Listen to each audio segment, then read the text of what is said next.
dari masjid tiba-tiba ada betina yang menatap dia begitu dalam, mendekat dan mulai menggigit betisnya. Betinanya seekor anjing ya. Ternyata itu membuat dia harus masuk rumah sakit, dan ternyata jodohnya di situ. Siapa? Sesama pasien, terserah saya. Terserah. Nanti jawab pasien, saya bilang tukang parkir gampang. Ternyata digigit anjing itu adalah jalan terkabulnya doa. Meskipun begitu, kalau di sini ada yang jomblo, nanti gak usah nyari anjing lihat. Atau kalau ada bapak-bapak digigit anjing, gak usah syukuran, alhamdulillah nikah lagi. Enggak, belum tentu ya. Beda-beda ya. Jadi gak gitu ya. Yuk kita sekarang ke Quran. Ada surat ke-18, dibaca, dirutinkan, disunahkan di tiap malam Jumat atau hari Jumat. Surat apa? Al-Kahfi berapa ayat? 110. Ada 4 kisah besar. Pokok ambil dari kisah yang ayat 60 sampai 82-nya, kisah Nabi Musa alaihissalam bertemu gurunya Nabi Khidir alaihissalam, dari 60 sampai 82.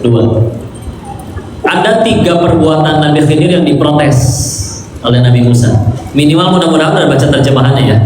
Kita rangkumin deh. Pertama, ada perahu mau dipakai malah dibolongin, diprotes sama Nabi Musa. Yang kedua, ada anak kecil malah dibunuh sama Nabi Khidir, protes sama Nabi Musa. Yang ketiga, mereka masuk ke satu kota, minta dijamu, gak ada yang menjamu, segelas air pun gak ada yang ngasih. Waktu mau ninggalin kotanya, ada rumah 2 anak yatim mau roboh, malah dibangun ulang oleh mereka. Diprotes sama Nabi Musa. Ya, kita fokus ke kejadian yang nomor 2 dulu.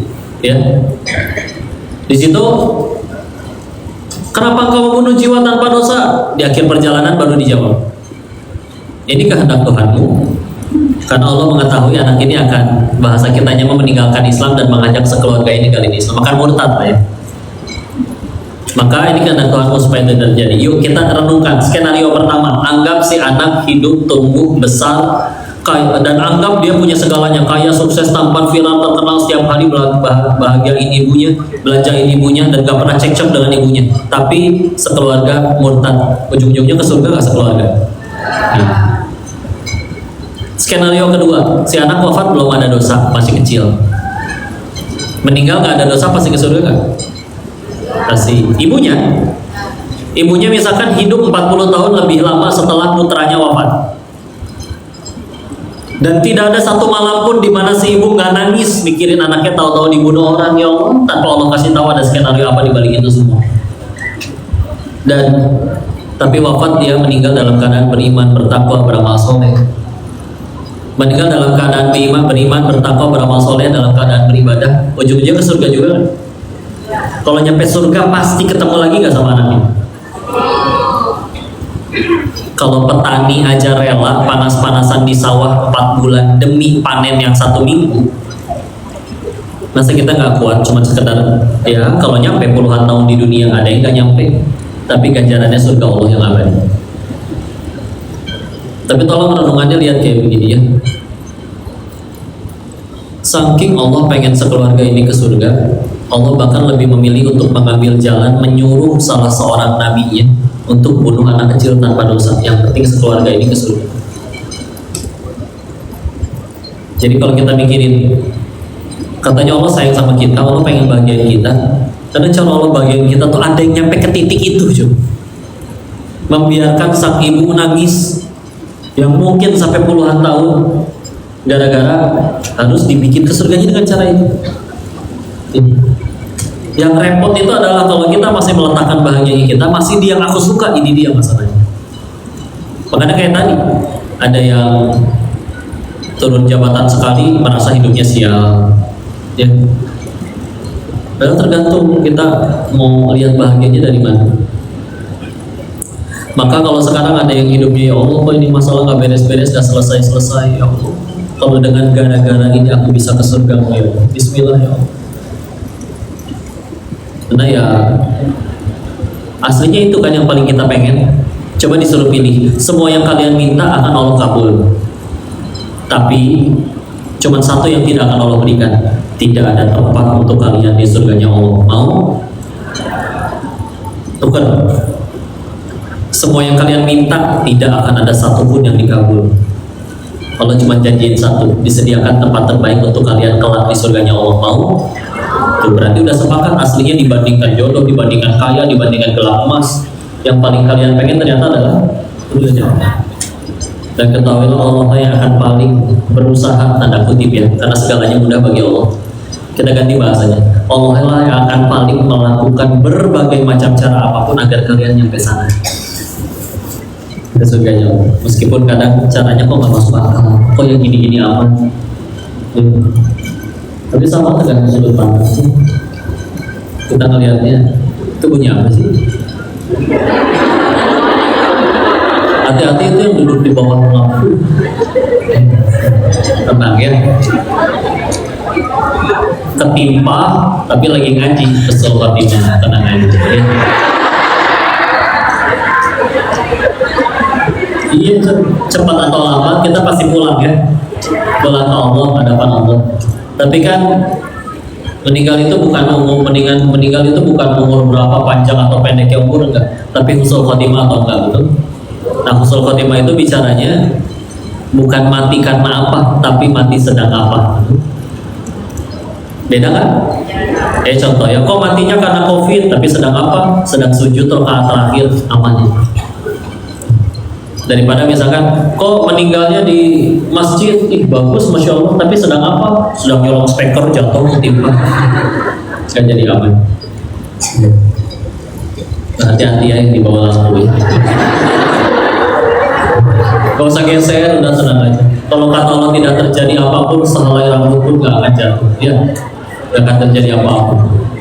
Kalau kata Allah udah waktunya mau ngumpet di dalam bangunan beton besi, pasti terjadi juga. Ya. Jadi kayak gitu. Untungnya aku gak menyerah. Ya ngapain harus nyerah? Kadang masalahnya, kadang penderitaan kita itu bisa jadi kepengennya orang. Kadang bisa jadi bagi orang itu gak masalah. Kok tapi aku dikecewain sama orang. Maaf ya, kadang orang ngecewain kita itu gak melulu orang yang jahat kan. Dia ngecewain kita bisa jadi karena satu hal aja, karena dia manusia. Nah, manusia kan terbatas. Contoh, bapak ibu nolong orang yang pengen balas budi, OTW balas budi, mati. Berarti dia nggak balas budinya karena jahat atau karena umur. Yang repot kalau kita meletakkan bahagia kita harus nunggu dia balas budi ke kita dulu. Oh capek, biasa. Ya, capek sekali. Jadi, ya udah. Kalau bahagianya di orang, gimana tuh caranya bikin satu dunia cinta? Terus kita bahagianya di mulut orang, pengen selalu kelihatan langsing, tiap kali foto tahan nafas. Itu pegel sekali kan. Berhasil kelihatan langsing, mukanya biru. Tenang ya.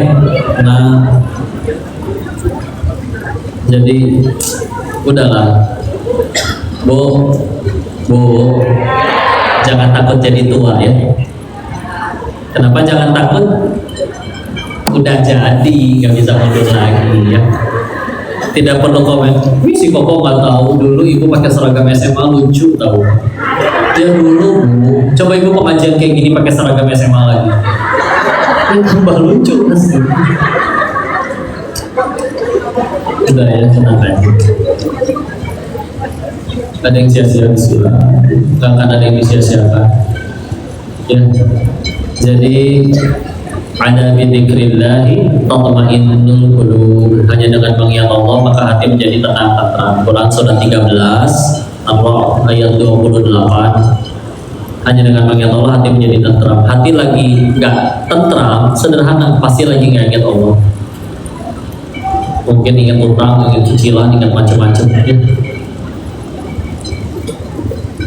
Oh tadi satu sambil jalan ke sini nanya ya ke Ustadz yang dampingin, ditanya apa masalah di sini ada ini juga nggak pinjol judol gitu ya.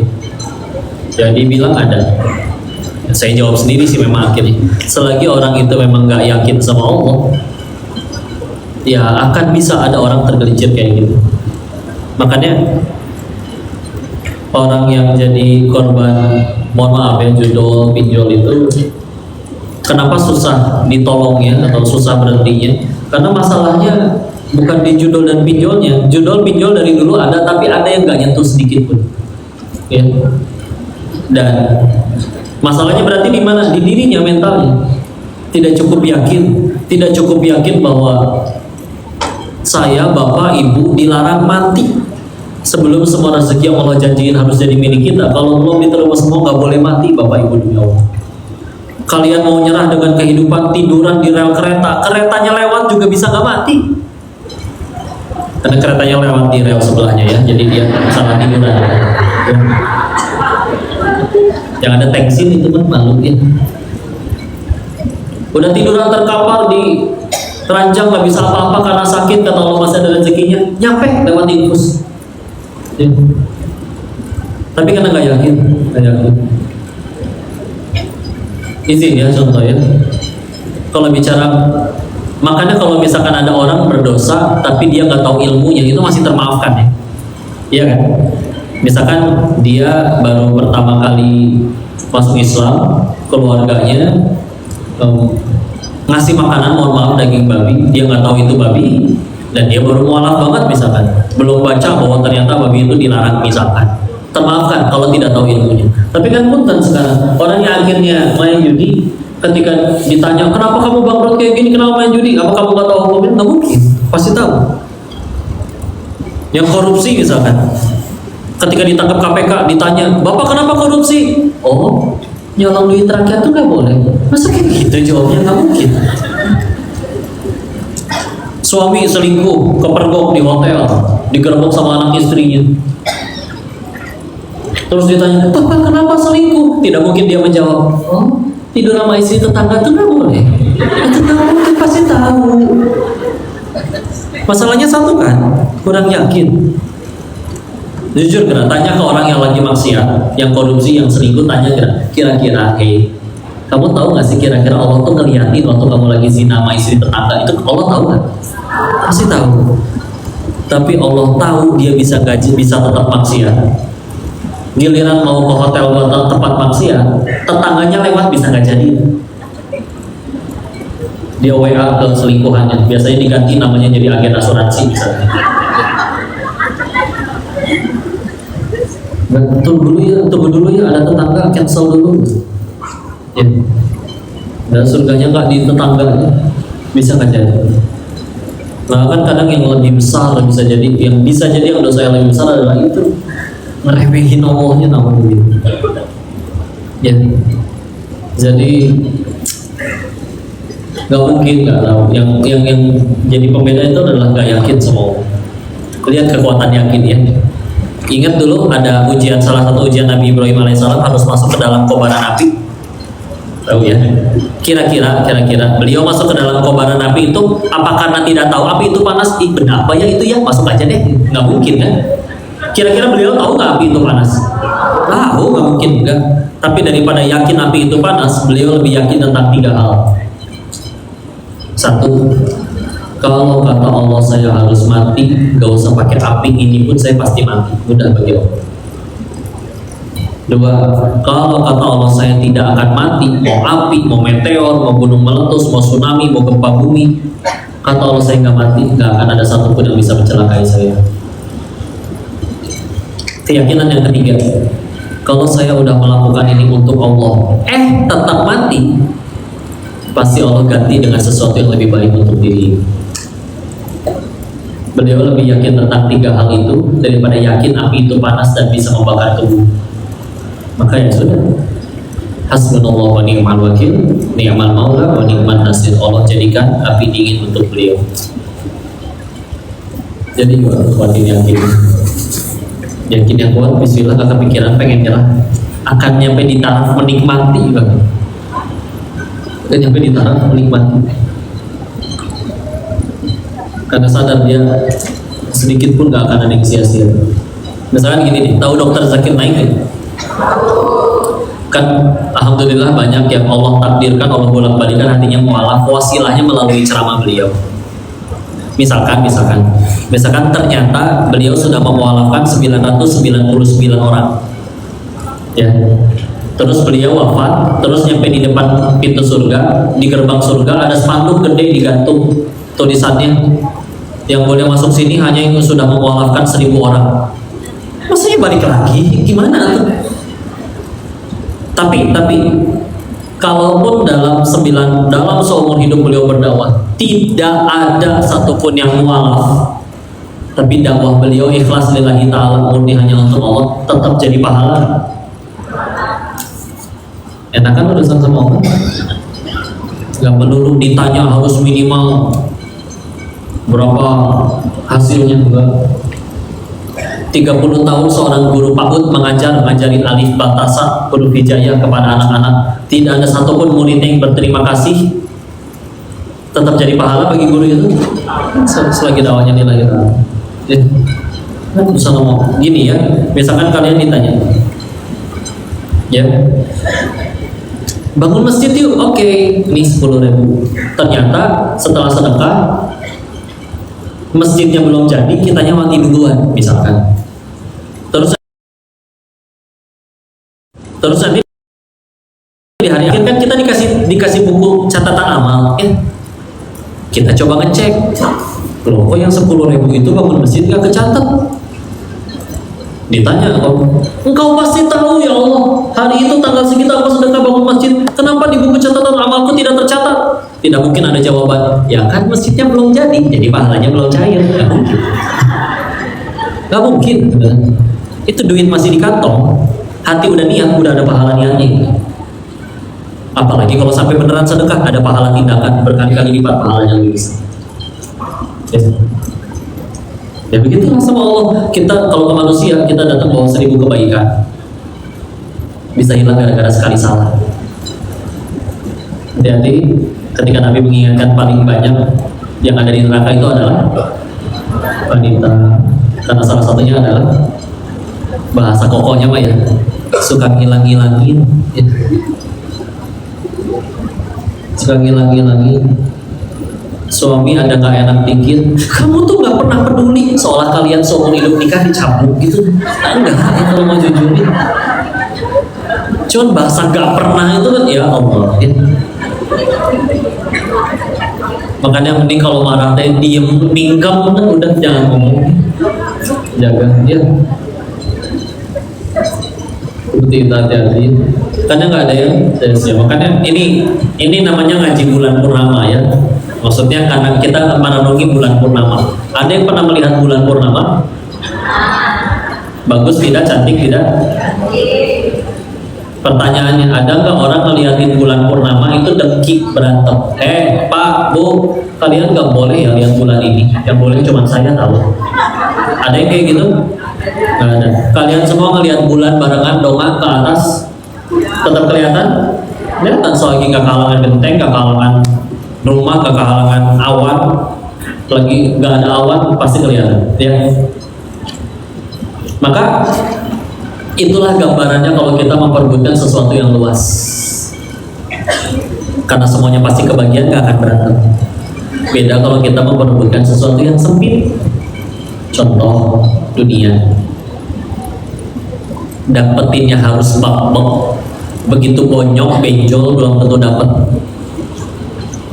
Ya, contoh 270 juta penduduk Indonesia, yang boleh jadi presiden berapa orang? 1. Bayangin 270 juta orang berantem memperebutkan satu posisi yang sama, gimana rusuhnya negara kita? Tahun lalu yang rebutan cuma 3 aja berantemnya se Indonesia juga. Tapi kalau 270 jutanya semuanya pengen ke surganya Allah, semuanya takwa, ya jujur, ya tawadu, ya ibadah, ya birrul walidain, muat nggak surga bagi 270 juta orang? Muat banget. Ya, makanya kalau kita tadinya akur, adem ayem, baik-baik aja, berantem, sederhana. Ada dunia nyelip di antara kita. Ya, udah buktiin apa lagi kalau ya. kok tetap aja aku udah berbuat baik, dia jahat, dia khianat, dia air susu dibalas air tuba. Akan ada orang yang bisa menjawab, ya kan dia yang jahat, masa dia yang jahat aku yang dihukum, masa Allah setidak adil itu? Tapi tetap dia jahat. Dari awal berbuat baiknya juga bukan supaya dia suka, biar Allah suka, maka dia mau kayak gimana? Tapi tetap aja kelakuannya nyebelin. Ya kan meninggalkan, ditanya kelakuan dia, ditanya kelakuan masing-masing. Tetap aja dia mengkhianati kamu. Udah, saya itu pasti mati. Cita-cita pengen ke surga. Nabi Adam diusir dari surga, dosanya 1. Saya pengen ke surga, emang dosanya 1. Berarti saya ke surga kehalangan dosa sendiri. Tahu-tahu digugurin sama mulut jahatnya dia. Berarti kan dia lagi deketin saya ke surganya Allah. Harusnya dia yang saya traktir sebelah. Berangkat tuh yang traktir. Bingung paling orangnya. Perasaan saya habis fitnah kamu, kok saya malah ditraktir? Bukan akunya yang baik, ini Allah dan Islam. Oh gitu ya Islam, ajarin saya ngaji dong. Ya udah, jadi hidayah. Ya. Enak kan ketemu orang baik? Enak kan? Enak. Jadi orang baik itu Masya Allah. Orang baik di mana-mana ada banyak. Kalau kita nggak bisa menemukannya, kita akan jadi orang baik. Ya. Ini ada kisah juga kayak gini. Ya. Ada pemuda jual motor COD lah sama bapak-bapak. Yang tahu COD kan? Apa singkatannya? Cash and delivery. Jadi bayarnya pas janjian ketemu, ya, kurang lebih seperti itu. Ya. Ya orang nanya dong, deh gimana ini motornya pernah jatuh nggak? Oh pernah Pak, 2 kali nih, balik sini sama sininya. Oh gitu? Wah biasanya orang nyembunyiin, kamu kok bilang ini motor pernah apa lagi? Jatuh 2 kali, kebanjiran 2 kali, hilang sekali, alhamdulillah masih milik Pak. Ya. Biasanya orang nyembunyiin yang gitu-gitu. Kalau saya nggak jadi beli gimana? Beli atau enggak terserah Allah. Kata Allah Bapak pasti beli, saya nggak nawarin juga Bapak pasti datang. Kalau kata Allah Bapak nggak beli, saya ngucap bohong seindah apapun, Bapak pasti nggak akan jadi beli. Saya mah disuruhnya jujur aja sama Allah. Oh gitu deh. Tapi maaf ya deh, gara-gara adek bilang begitu, saya jadi nggak minat beli. Gak apa-apa, gak apa-apa adek. Iya gak apa-apa. Yang penting saya udah ikhtiar. Saya memang jadi nggak tertarik sama motornya. Tapi saya tertarik sama adik. Adik udah nikah belum? Dijawab dong. Belum Pak. Emang kenapa? Sama deh, saya juga belum. Senasib ternyata. Ya. Terserah saya ceritanya kayak gimana. Ya. Tapi kalau ketemu orang kayak gitu seneng nggak? Seneng ya. Meskipun mungkin ya mohon maaf tidak tampan, tidak cantik, tidak gitu, tapi bismillah ya. Ingat kita itu hamba Allah, bukan hamba dunia. Jadi hamba dunia ada 3. Jadi hamba dunia ada 3. 1, selalu takut dengan yang belum terjadi. Lagi, selalu takut dengan yang belum terjadi. 2, selalu menyesali yang sudah terjadi. Jadi ke masa depan takut, ke masa lalu nyesel. Jadi yang ketiga, GTA, galau tiada akhir. Ya, terserah saya, singkatannya mau kayak gimana. Yuk kita lihat ya. Capek, kok gimana ya uang pangkal anak saya nih, saya bentar lagi pensiun. Kapan emang Bu? 5 menit lagi? Enggak sih kok, 15 tahun lagi. Aduh Bu, masih lama Bu. Ya. Bisa jadi ibu duluan yang wafat ya. Tapi kadang begitu. Pokok izin tanya ya, mohon maaf. Punten. Maaf. Di sini ada janda yang ditinggal wafat suaminya, ada? Mohon maaf. Ada?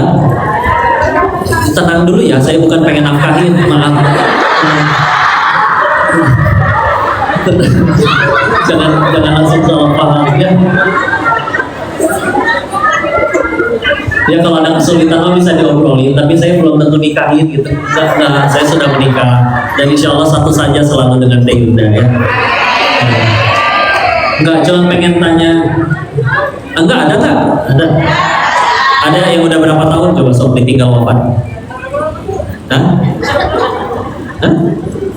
Rekornya selama kau kajian ya ada yang 26 tahun sudah ditinggal wafat suaminya 26 tahun. Ya udah kita tanya waktu itu, ibu ditinggal suaminya wafat, sekarang ibu hidup bu?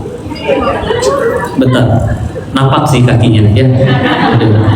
Hidup, berarti ibu tiap hari makan, ganti-ganti makanannya. Ganti. Anak-anak sekolah. Di rumah ada lemari, ada bajunya, ada nggak banyak apa cuma satu? Banyak. Ya udah banyak, berarti rezeki bukan dari suami, dari pencipta suami. Itu suaminya nggak ada, itu anak-anak sekolah 26 tahun coba ditinggal. Ya. Bismillah ya. Kalau misalkan ya Allah kejadian belum udah takut duluan. Ada psikolog bilang gini, 100% hal yang kita takutin, yang kejadian itu cuma 15%, 85%-nya nggak pernah jadi nyata sama sekali. Dan coba bayangin, udah mau belum tentu kejadian, tapi bikin kita nggak mau makan, nggak mau minum, nggak mau tidur, besoknya tipes. Nggak kejadian lagi, rugi nggak? Rugi. Karena kalau di zikir pagi petang al-masuratnya ada doa atau Allahumma inni a'udzubika minal hammi wal hazan. Ya, hammi wal hazan. Kalau diartiin secara sederhana sama-sama gelisah, takut, khawatir. Tapi hammi itu khawatir dengan yang belum terjadi. Hazan itu khawatir dengan yang sedang terjadi. Itu duluan yang belum terjadi. Ya belum, tenang aja. Kok tapi kejadian kita udah berbuat baik ya, misalkan apa? Oh pengen masuk ke kampus idaman, udah belajar gak kepilih, temennya gak belajar malah kepilih. Udah bismillah.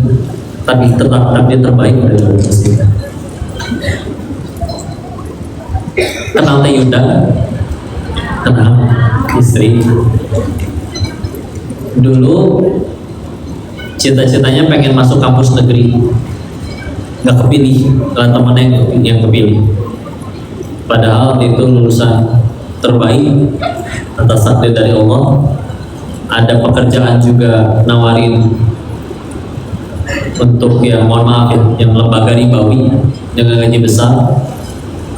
Tapi waktu dulu akhirnya masuk ke kampus itu, bukan kampus yang diidam-idamkan, tapi gara-gara masuk ke kampus itu akhirnya jadi kenal Islam, mulai hijrah di semester 4, mulai pakaian syar'i, mulai ngaji, sampai akhirnya begitu lulus berani menolak tadi tawaran yang gajinya besar tapi ya mohon maaf lembaga riba ya. Akhirnya yang dipilih adalah kerjanya di Darut Tauhid cabang Medan. Jadi relawan, gajinya sebulan 500.000, bagiin celengan kepada umat yang datang ke pengajian. 500.000 sebulan. Lulusan terbaik dari ribuan lulusan yang dipilih buat ceramah itu, pidato di depan, yang lulusan terbaik. Tapi pilih gaji yang sebulan 500.000. Tetangga dan apa pada bilang, ih bodoh apa segala macam. Ya udah diterusin, karena udah yakin gak pengen ngejar ya, kalau nggak suka. Diterusin di Darut Tauhid sampai akhirnya dari relawan naik sampai akhirnya jadi kepala bagian. Jadi harus mewakili Darut Tauhid Medan ketika rapat nasional, kumpul dari Tauhid se-Indonesia, kumpul di Bandung. Ya disitulah ketemu jodoh. Ya. Maka pada punten kalau ada yang mengira bahwa oh kehidupan kami baik-baik saja atau dipandang baik, ketahuilah saya ini cuman bonus sasetan dari hijrahnya beliau. Ya. Yang kalau mungkin dulu nggak bela-belain milih yang Allah nggak suka, yang milih yang Allah suka, mungkin alhamdulillah apa, mungkin hari ini masih belum nikah dan mungkin masih di lembaga di bawah atau nggak tahu takdir Allah kayak gimana. Ketika udah teringat sesuatu, ya Allah tuh kalau udah ingin melipat gandakan, saya jadi teringat lagi ya, ibunya beliau ini lebih luar biasa lagi. Jualan mie goreng di depan kampus yang ada rumah sakitnya juga, ya akademi keperawatan. Ya. Suatu ketika ada mahasiswi datang dengan megang perutnya kelaparan, bilang, Bu saya lapar tapi cuma punya 3.000, sedapatnya aja boleh nggak Bu? Iya silakan dimasakin. dikasih sebaskom karena dia tahu ini ada teman-temannya, udah silakan nggak apa-apa. Teh Yunda ada di situ, nanya, "Mal, nggak rugi 3.000 dikasih sebanyak itu?" Ibunya waktu itu jawab kayak gini, "Nggak apa-apa Nae, mudah-mudahan gara-gara yang 3.000 ini anak mama nanti banyak ditolong orang, dapat banyak kebaikan lainnya." Dan kadang kalau kami lagi merenungkan perjalanan kisah hidup kami apa segala macam dengan segala kebaikan kenikmatan yang sudah ada, mungkin itu cuma lipat ganda dari 3.000-nya mama itu yang diterima. Karena Allah kalau udah pengen melipat gandakan satu kebaikan, terserah Allah, terserah Allah. Kadang-kadang ya Allah, jangan pilih-pilih gitu, lempeng aja terus. Dan apa sih yang bikin kita takut soal sedekah? Ada Allah, ada aslinya. Jangan ngambek melulu. Alhamdulillah. Apa yang diambekin?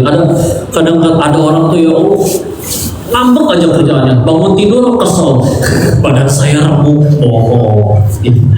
Coba badan remuk betulan, bisa bangun? Diperbola aja kerjaan. Keluar dari kamar nanya, "Bi, ada sarapan apa Bi?" "Ada nasi kuning tuh Bu." "Nasi kuning yang di depan?" Pucat. Kuningnya pucat mas. Tapi pelan-pelan dia cemilin habis. Kan kurang ajar yang dihina tapi dihabisin. Berangkat kerja macet, parah macet banget sih. Ini balik papan di luar negeri nggak ada, ini macet kayak begini. Padahal luar negeri juga belum pernah. Ngambek aja kerjanya. Nyampe tempat kerja ngambek lagi. Kalian tuh bisa pada diem gak sih? Kepala saya tuh pecah tau. Bohong. Coba kepala pecah di kantor. Kan repot, OB darahnya di mana-mana harus dipel. Ngambek aja kerjanya. Didengarnya enak atau enak? Enak atau enak? Ngelihat sajadah ada gambar Ka'bahnya. Tiba-tiba nunjuk, "Saya waktu itu sholatnya belah sini nih." Gak ada yang nanya. Tiba-tiba pengumuman. Ngelihat gajah, ini gajahnya lucu ya kayak lambang ITB. Suami saya lulusan ITB tahu. Ya Allah. Ngelihat kucing, kucingnya lucu ya kayak singa. Saya jadi ingat waktu saya jalan-jalan ke Singapura. Terserah lu lah, nyambung.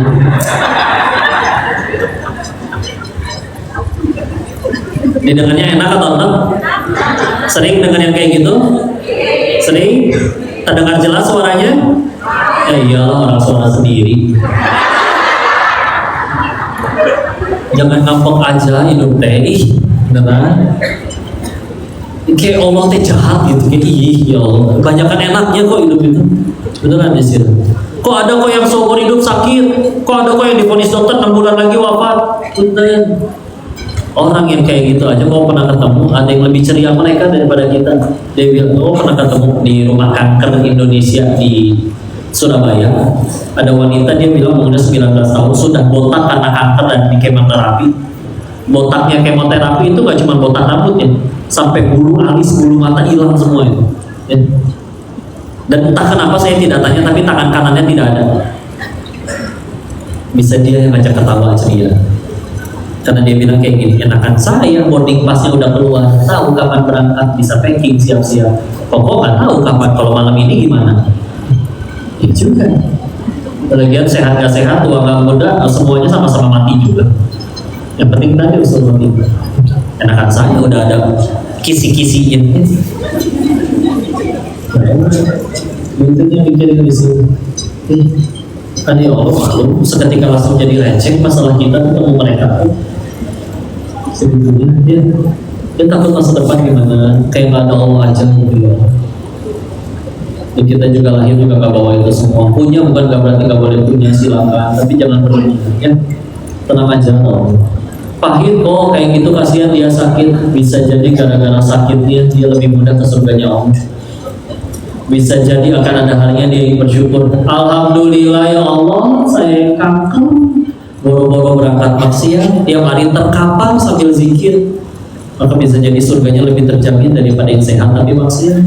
Makasih ya Allah. Dan di riwayat Imam At-Tirmidzi ada satu hadis yang Rasulullah SAW bersabda yang maknanya akan ada orang yang berharap untuk menggunting-gunting daging tangan mereka sendiri ketika mereka melihat ada orang yang mendapat kenikmatan karena sabarnya di dunia. Kalau ngebayanginnya, ya Allah, mungkin berarti nanti akan ada harinya, ya Allah ternyata orang itu surganya sedikit itu, kalau gitu saya aja yang kanker ya Allah, kalau gitu saya aja yang dikhianati ya Allah, nih ya Allah, nih gunting saya rela nih daging saya dicabik-cabik sendiri, yang penting saya dapat surga sedikit itu ya Allah. Kan ada hari cintanya aja kali terlalu cinta mati ya, atau belum pengen ke surganya, makanya ngambek dulu gitu. Jangan khawatir ya, gak usah takut masa depan muslim. Siapin yang terbaik, bukan berarti pasrah tenang ada Allah tapi tiduran doang, itu juga tidak tepat ya. Bismillah ya. Kalau misalkan kita capek-capek ikhtiar Allah yang nentuin, berarti buat apa capek-capek yang dagang? Buat apa saya nawarin dagangan baik-baik mulut manis kalau yang ternyata yang nentuin beli atau enggak Allah? Buat apa dokter ke IGD, dok, kalau kata dokter, kalau kata Allah saya sembuh, dokter gak datang juga saya sembuh. Buat apa capek-capek kita ikhtiar? Agar jadi amal soleh. Kita seumur hidup kumpulin itu doang. Misal seumur hidup seluruh kepengen dikabul, tapi gak ada satupun ucapan, tindakan, perbuatan yang jadi pahala, jadi amal soleh. Meninggal berarti bawa apa? Kan dapat duitnya, iya dapat harta dan jabatannya, tapi emang itu semua laku di hadapan Allah. Atau bisa jadi ada orang yang lebih sering gak dikabul doanya, tapi setiap berucap, bertindak, berbuat semuanya jadi pahala, jadi amal soleh. Meninggal bisa jadi dia yang paling banyak bekal. Lagi ngumpulin itu, dan tenang, kabar baiknya kalau nggak akan sia-siakan sedikit pun ya, segala capeknya kita. Mau orang nggak puji, ke orang nggak menghargai, ya, nggak akan sia-sia. Yang kedua tadi apa? Hamba dunia menyesali yang sudah terjadi. Ini kadang lucu ya. Kok lihat kira bapak itu kok, kenapa bu? Bapak itu keren ya. Emang kenapa kalau dia keren bu?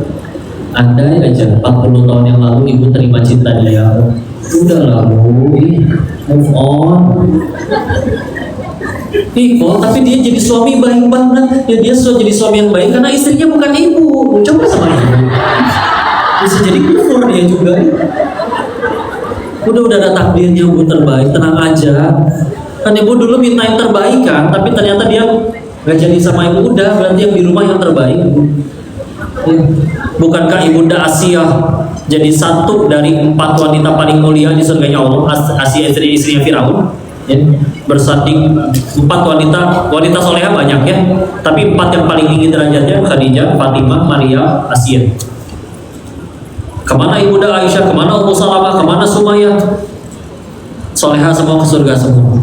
Tapi 4 yang tertinggi itu. Salah satunya Asia, kenapa? Salah satunya beliau punya pahala tanpa batas, yaitu sabar. Innama yuwaffas sabiruna ajruhum bighairi hisab. Surah 39 Az-Zumar ayat 10.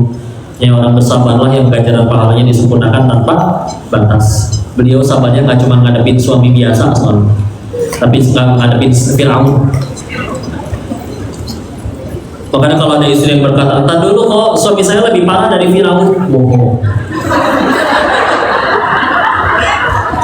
Kalau suami ibu lebih parah dari Firaun, nama suami ibu yang ditulis di Al-Quran.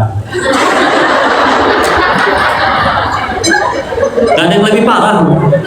Siapa lagi orang zalim yang sampai dikirim 2 nabi di zamannya Firaun doang? Gak ada yang lebih parah sama. Makanya kalau sekedar suami ibu naruh akun sembarangan di kasur, naruh laci teh, naruh gunting teh, gak ditaruh di laci lagi, lacinya kebuka. Kalau ambil baju teh atasnya kan diangkat dulu, jadi aja berantakan semuanya. Udah investasi itu mah, tenang aja. Ya. Dan tenang ya. Ini juga kisah nyata ya. Ibu-ibu naik ojek online. Begitu turun langsung dibilang, ini bintang 1 ya. Astagfirullah ibu, saya salah apa? Helm 2, saya yang bau, ibu yang baru.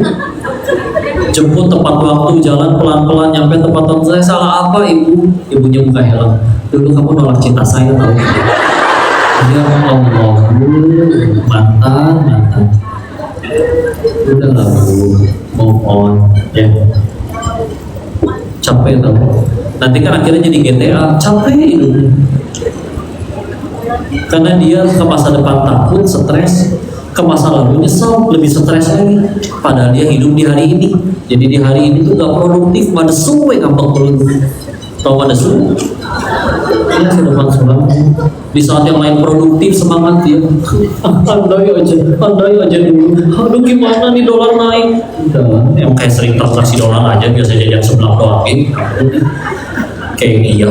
Kecuali bisnisnya ekspor impor gitu. Itu tenang aja. Sengaco-ngaco yang gimana negeri ini, kalau mau jujur makanan di Indonesia masih murah.